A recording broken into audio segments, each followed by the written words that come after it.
with Brandon.burks. Today's guest is a powerhouse leading lady who is making her mark on Broadway. She made history as the first gay kiss on the Macy's Thanksgiving Day Parade. Her loving and energetic spirit has made her a role model for so many, old and young. Welcome, Izzy McCalla.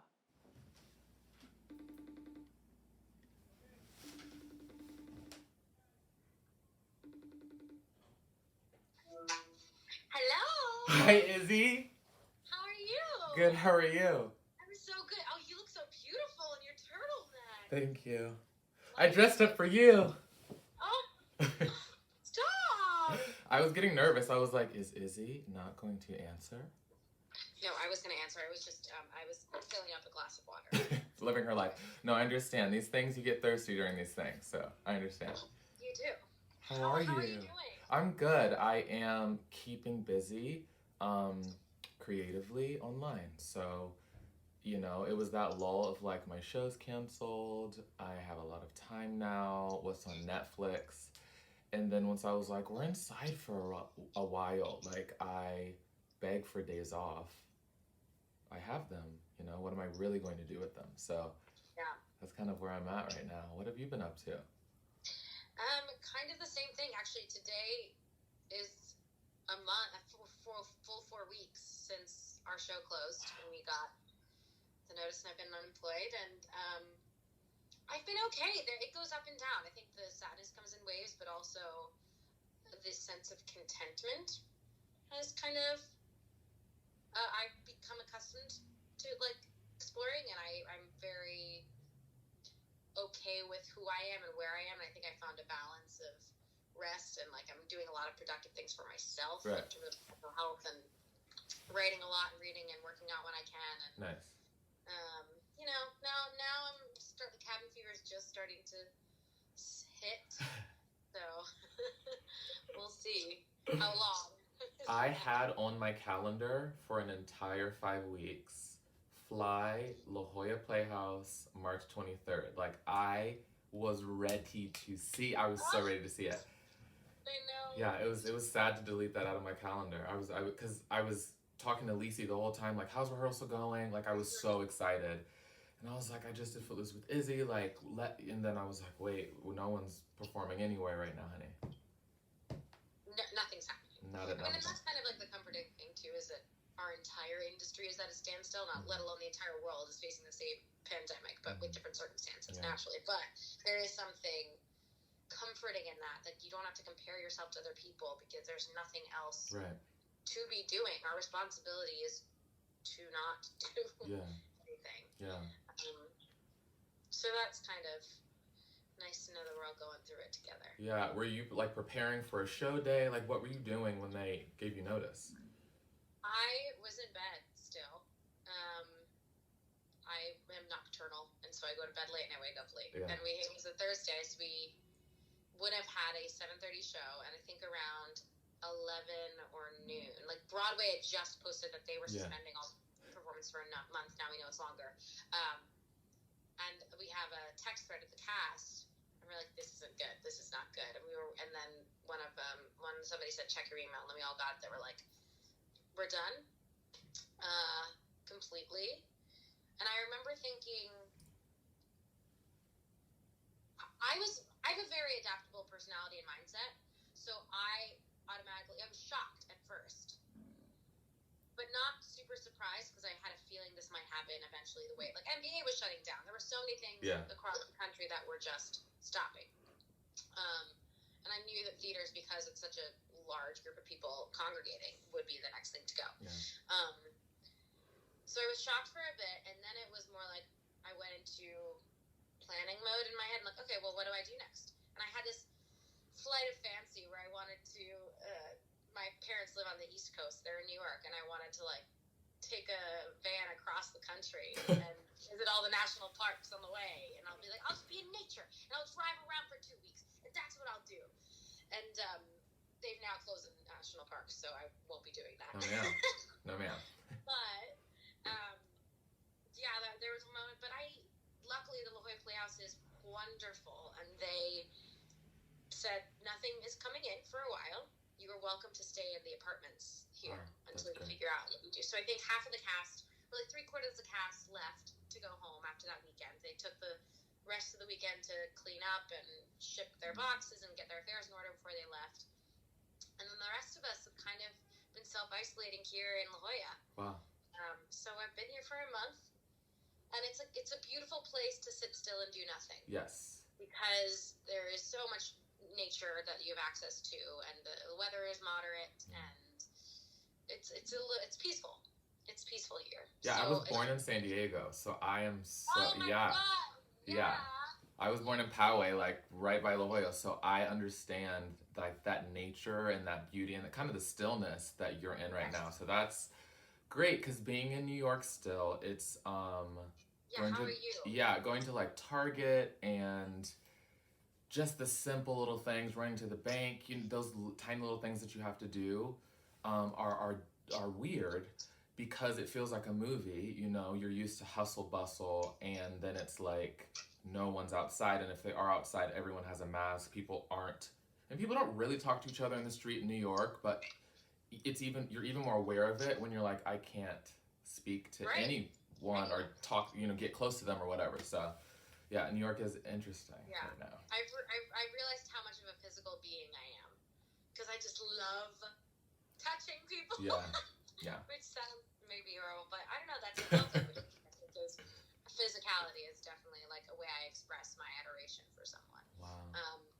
And that's been sad to not be able to hug my people, and like my family are in all different parts of the country, which I'm sure yours are too. Yeah. And it's just like, staying away is actually the kind and smart thing to do until this blows over. Right.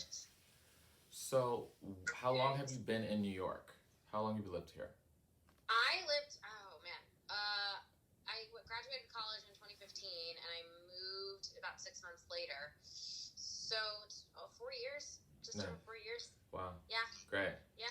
And have you seen any change in the industry just in that 4 years that you've been there?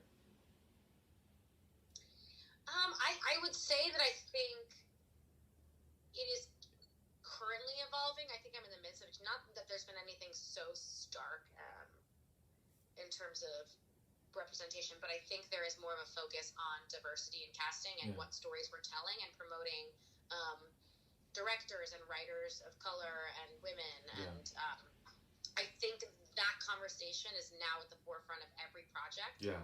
Not just we need to tell this story and get whoever's best for it. It's like, no, we actually need to, is this an appropriate story to tell for this time? Who's the cast that will make it relevant today? Yes. How can we expand? And I think that's been cool, is because that's been an ever-evolving conversation. And in terms of specifically race for me, I am mixed. Right. And I was told all my life that being biracial, I was racially ambiguous. I get to play everything. And I think that's the perspective of mine that has changed since I left college. There aren't parts that I should play just because I look like I could. You know what I mean? And I think even though I am a person of color, every single show or every single character, the circumstances are different. And so you have to be very careful who you decide to represent, what cultures you decide to indulge in. Like, is race important to the story? Like, there's so many different aspects that you have to consider.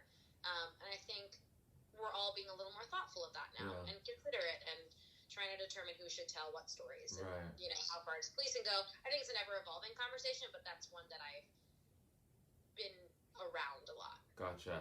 You told me you were Haitian, right? Mm-hmm. Okay, so tell me what are you mixed with? Haitian and what else?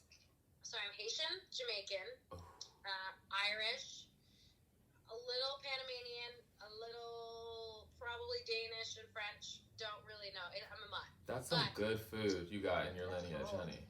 Ooh! Let me tell you, that Haitian and Jamaican food. Ooh! Wow. So that's what I want. I just want to go home to Queens and eat my Nana's rice and beans. Oh, that's so sweet. That's so sweet. What school did you go to? I went to the University of Michigan. Oh, nice. Go Great. Yeah. I feel like they are dominating. I feel like I keep looking at programs and seeing graduates from the school. So I Yeah. imagine I've heard, but I imagine it's an incredible program. It is. It's a really wonderful program, and I loved it because it was on a university campus. So I kind of got the best of both worlds. I got conservatory-based training and a world-class like academic education, Nice. and I can make it as big or as small as I wanted to.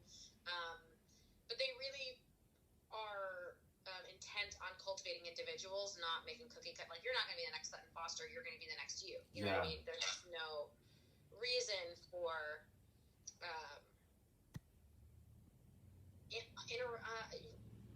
not being yourself. I guess that's a very not particular way of saying it. But just like the best advice I got in college was our head of department at the time. His name was Brent Wagner, and he always used to say, "You can't move forward while you're looking to the side." And I love that. I think it works on so many levels, because if you are too concerned with what other people are doing, you're never going to actually find what makes you and work hard at that.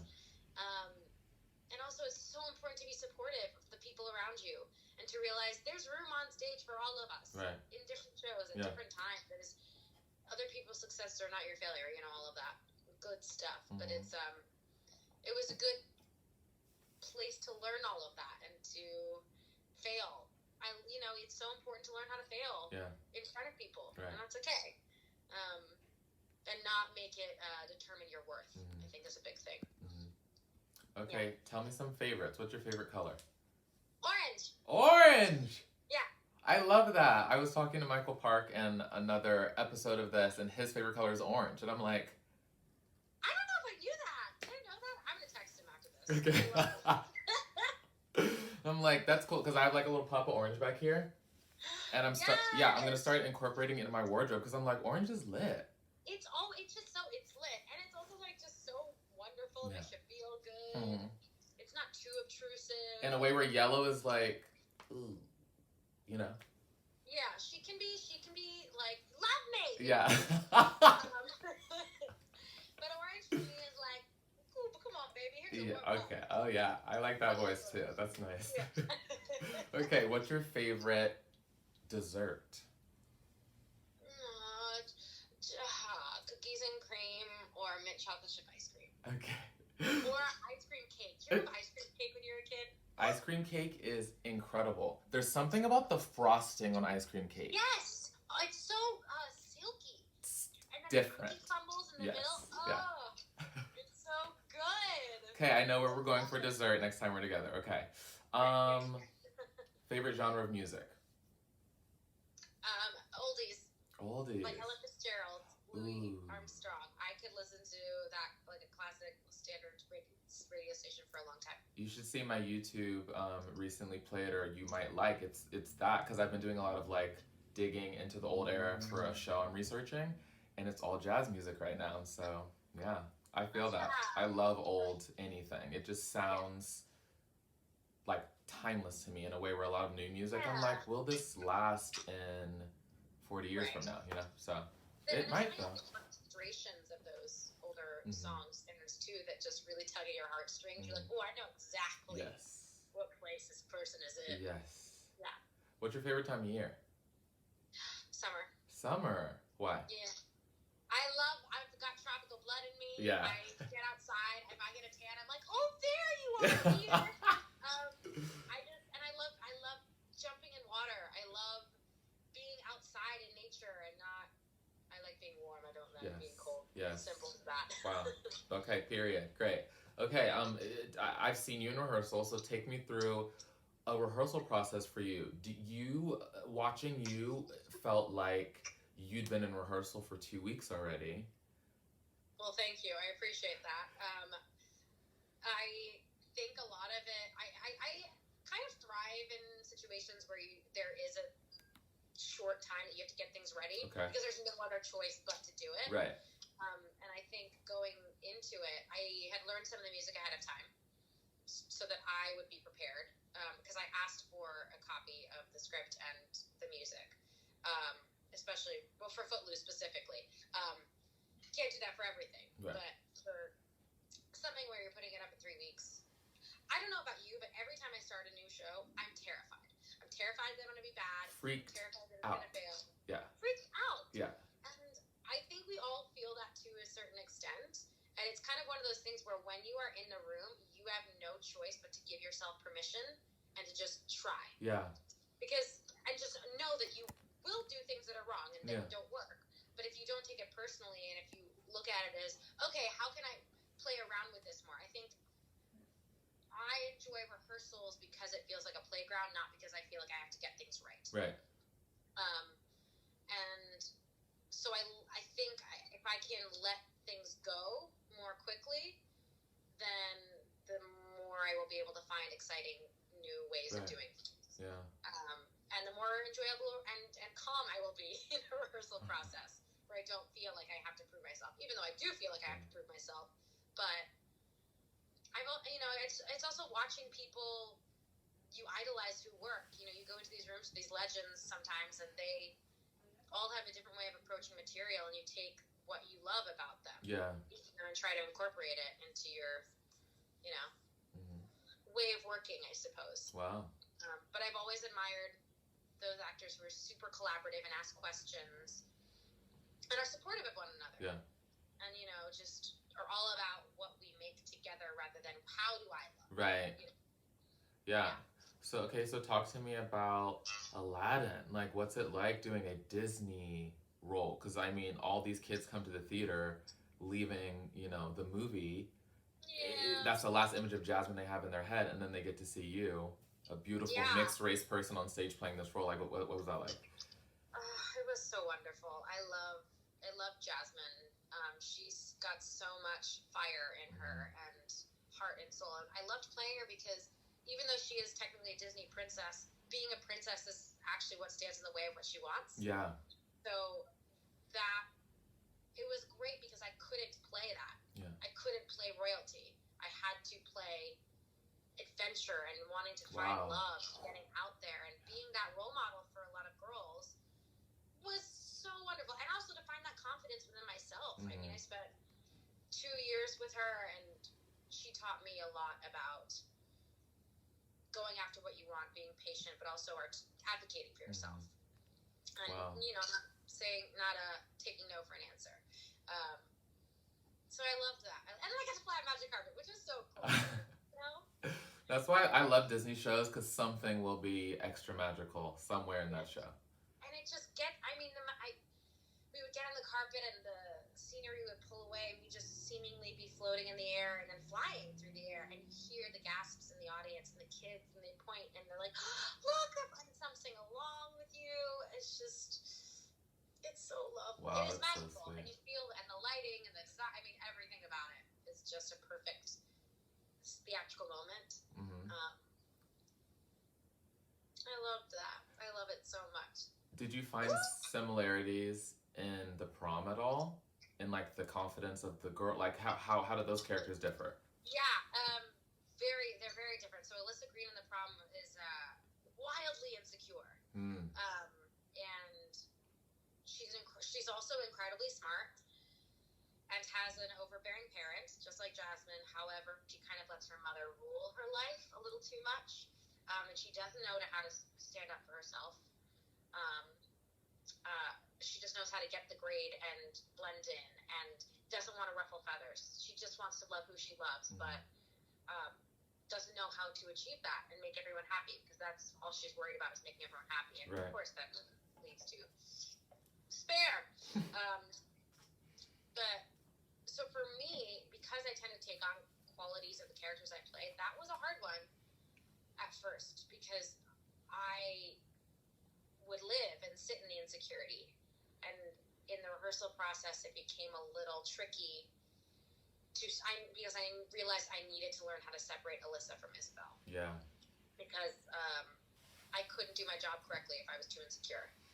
And that room was a stacked room of incredible actors that I looked up to, and the team was also phenomenal, and I felt like I had to step up. And I did, but I was aware that I could easily be brought down by my insecurity. Right. With this role and this character. And there were days that were very hard. And the show was hard too. But luckily it ended, my character ended in it was a great arc. I got to come a full 180 at the end of it, but there were days, I think that's another reason I loved it, was so well written that I was constantly finding new things to do and play with. I didn't know, I never felt like I cracked it. Mm-hmm. But not in a way where I feel unfulfilled, in a way that I felt constantly inspired. Wow. You know? I loved playing her, and that was, I learned a lot about myself, I learned a lot about comedy, I learned a lot about how you carry yourself, how you were able to have a life outside of your show. Mm-hmm. Yeah. Okay. So tell me a moment as a performer that really stands out to you, kind of like I belong here, or I'll never forget this, or a moment like that.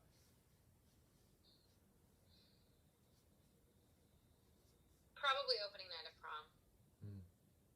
That was just the whole day, really, but I've always wanted to be a part of the Broadway community. I've always wanted to originate a role, and I remember the curtain call that night, and looking in the audience and talking to people who saw the show and feeling the energy of our cast. The pure, unadulterated love on that stage was just so overwhelming, and it was one of those moments when I was like, oh my God, this is everything I wanted to do. Yeah. This is exactly where I'm supposed to be, and I belong here. Yeah. It felt like I was contributing. I wasn't just scenery, or not that anybody was on that stage. We all were important, and we're telling a meaningful story, and that was a magical evening, and I'm very grateful for that one. That's awesome. Yeah. And what would you leave the people that are watching right now, like an encouraging word for them? What would you leave them with? I would say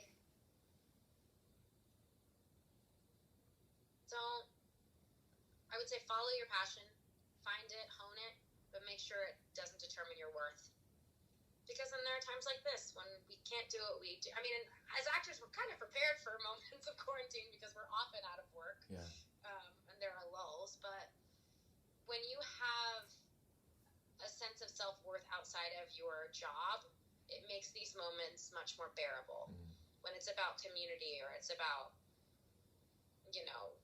find what makes you a person, find what makes you what you like, what you don't like. I think taking time to explore yourself is invaluable, both as a human and as a performer, because then you can go into your work knowing all this more, everything else that you have at your disposal within you, right, to use, and then you can let it go at the stage door. And it's important to create balance and to support each other and be kind to yourself. Yeah.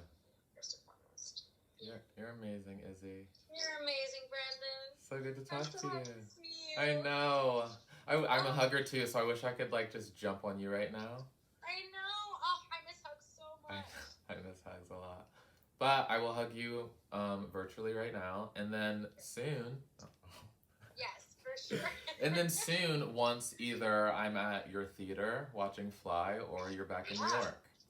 Fingers crossed, either way. Yeah. For sure. Big hugs coming your way. Okay, be good. Love you. Talk soon. Love you. Bye. Bye. The Beat Change. Thanks for watching.